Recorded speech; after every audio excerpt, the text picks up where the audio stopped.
પુરુષોત્તમ રૂપાલાના એક નિવેદને ભારતીય જનતા પાર્ટીના ટેન્શનમાં વધારો કરી દીધો છે. આ વધારો એવી રીતે થયો છે કે જો ક્ષત્રિય વોટ બેંકને આપણે સમજીએ તો ખબર પડશે કે કઈ જગ્યાએ ભાજપને નુકસાન પહોંચી શકે છે. ગુજરાતના મેપ થકી તમને સમજાવવાનો પ્રયત્ન કરીશું કે કઈ સીટ ઉપર કેટલા ક્ષત્રિય વોટર છે અને તેની ઇમ્પેક્ટ જે છે તે સૌથી વધારે કઈ સીટ ઉપર આવી શકે. નમસ્કાર, હું છું ગોપી ઘાંગર અને આપ જોઈ રહ્યા છો નિર્ભય ન્યૂઝ. પુરુષોત્તમ રૂપાલાને રદ કરવાની માંગ સાથે ક્ષત્રિય છેલ્લા 1 મહિનાથી વધારે સમયથી આંદોલન કરી રહ્યા છે. સતત માંગ કરી રહ્યા છે કે પુરુષોત્તમ રૂપાલાને રાજકોટથી ભારતીય જનતા પાર્ટી રદ કરી દે. હવે ફોર્મની જે ચકાસણી છે તે બધી જ પ્રક્રિયા પૂરી થઈ ગઈ છે. ફાઇનલ થઈ ગયું છે કે પુરુષોત્તમ રૂપાલા વર્સિસ પરેશ ધાનાણીનો જંગ રાજકોટમાં રહેશે અને રાજકોટમાં જો લેવા પટેલ અને ક્ષત્રિયોનું કોમ્બિનેશન મળી જશે તો પુરુષોત્તમ રૂપાલાની ઊંઘ ઉડી જશે.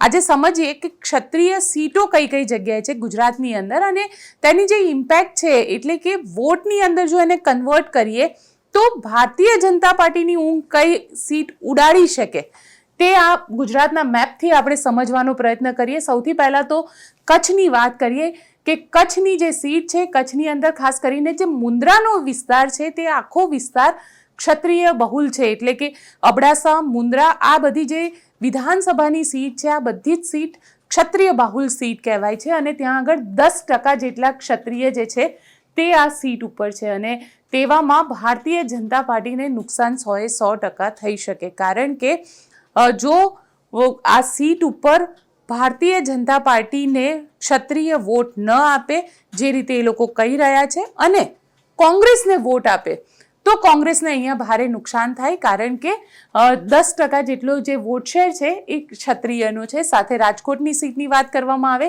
તો રાજકોટની સીટ ઉપર પણ 10% જેટલો વોટ શેર જે છે તે ક્ષત્રિયોનો છે. આ ઉપરાંત જો વાત કરવામાં આવે સાબરકાંઠા 6% જેટલો, ખેડા 15%, વડોદરા 6% અને આણંદ આ સીટ એક એવી છે કે જ્યાં આગળ સૌથી વધારે અત્યારે ચર્ચા ચાલી રહી છે. કેમ કે ગુજરાત કોંગ્રેસના પૂર્વ અધ્યક્ષ અમિત ચાવડા અહીંયાથી ચૂંટણી લડી રહ્યા છે અને ક્ષત્રિયોનો જે પર્સન્ટેજમાં જોવા જઈએ તો 15% વોટ શેર છે જે સૌથી વધારે અસર કરી શકે. હવે જો હું તમને આની અંદર જ આપણે બતાડવાનો પ્રયત્ન કરીએ કે રાજકોટની જે સીટ છે, રાજકોટની સીટ ઉપર પુરુષોત્તમ રૂપાલાની ઊંઘ કેમ ઉડી જાય. કારણ કે આ જે આ તમને ટોટલ વોટ શેર બતાડી રહી છું. આ વોટ શેર છે કે ત્યાં આગળ કઈ સમુદાય કઈ જાતિનું કેટલા વોટર્સ છે. આ એ આખો વોટર્સ છે કે કયા સમાજ આની અંદર કેટલા વોટ સાથે છે. સૌથી પહેલાં તો લેવા પટેલ, સૌથી પહેલા વાત કરીએ લેવા પટેલની. કારણ કે લેવા પટેલ જે સમાજ છે એમાંથી જ આવે છે પરેશ ધાનાણી અને પરેશ ધાનાણી વર્સિસ પુરુષોત્તમ રૂપાલાનો આ જંગ છે. પુરુષોત્તમ રૂપાલા કડવા પટેલ છે, પરેશ ધાનાણી લેવા પટેલ છે અને જો અહીંયા વાત કરીએ લેવા પટેલ વોટરની તો 3,60,867 વોટર્સ છે અને એવું કહેવાય રહ્યું છે કે જો લેવા પટેલ એ પરેશ ધાનાણીની સાથે જતા રહેશે તો પુરુષોત્તમ રૂપાલાની ઊંઘ ચોક્કસ ઉડી જશે. કારણ કે આ સીટ ઉપર ક્ષત્રિય વોટર્સની જો વાત કરવામાં આવે તો ક્ષત્રિય વોટર્સ છે 1,45,000 જેટલા ક્ષત્રિય વોટ્સ છે અને ક્ષત્રિય વોટ જો લેવા પટેલ વોટ સાથે મળી જાય તો ટોટલ થઈ જાય છે લગભગ 5 લાખની આજુબાજુ વોટ થઈ જાય. માનીએ કે 100% વોટિંગ નથી થતું આપણા દેશની અંદર, પરંતુ જેટલું પણ વોટિંગ થાય છે લગભગ 60% જેવું, એ 60થી 70%ની વચ્ચે જે વોટિંગ થાય છે એમાંથી જો કોંગ્રેસ તરફી વોટિંગ થાય તો પુરુષોત્તમ રૂપાલાને અહીંયા તકલીફ પડી શકે. કારણ કે સાથે મુસ્લિમ વોટ પણ આવે, ભરવાડ રબારી સમાજના વોટ પણ આવે. કારણ કે માલધારી સમાજે ક્ષત્રિય સમાજને સમર્થન જે છે તે આપી દીધું છે અને આ ઉપરાંત કોંગ્રેસના જે ટ્રેડિશનલ વોટ છે, કેમ કે મુસ્લિમ વોટર્સ છે એ કોંગ્રેસના ટ્રેડિશનલ વોટર્સ છે અને વર્ષોથી તેઓ કોંગ્રેસની સાથે જ છે, એટલે ટોટલ વોટનો જે રેશિયો છે તે રેશિયો જો આપણે જોઈએ તો લગભગ 7.5 થી 8 લાખ જેટલો થાય.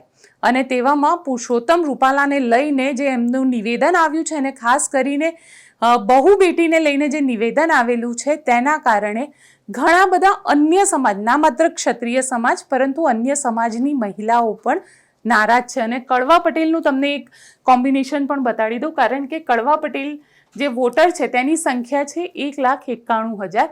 પુરુષોત્તમ રૂપાલા પોતે કડવા પટેલ સમુદાયમાંથી આવે છે. આશા હતી કે લેવા પટેલ જે છે તે પુરુષોત્તમ રૂપાલાને વોટ આપશે, પરંતુ કડવા અને લેવાનું જો કોમ્બિનેશન, આમ તો જોવા જઈએ તો પાટીદાર આંદોલન વખતે ભેગા થયા હતા, ત્યારબાદ એવું કહેવાય છે કે કડવા અને લેવા આ બંને પાટીદારો ક્યારેય ભેગા ન હોય.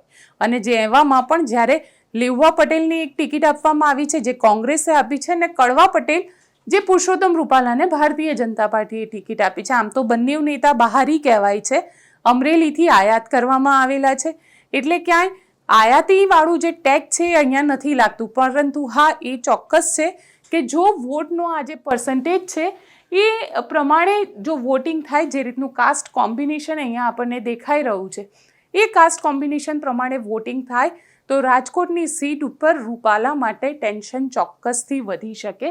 આ ઉપરાંત આહિર વોટ છે, લોહાણા વોટ છે, અને અન્યની વાત કરવામાં આવે તો 3,98,000 જેટલા અન્ય વોટર પણ છે.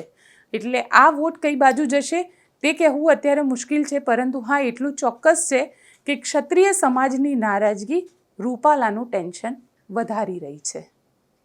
આપને અમારો આ રિપોર્ટ કેવો લાગ્યો કોમેન્ટ બોક્સમાં ચોક્કસથી જણાવજો. અમારી ચેનલ નિર્ભય ન્યૂઝને લાઇક, શેર અને સબસ્ક્રાઇબ કરવાનું ભૂલશો નહીં. આભાર.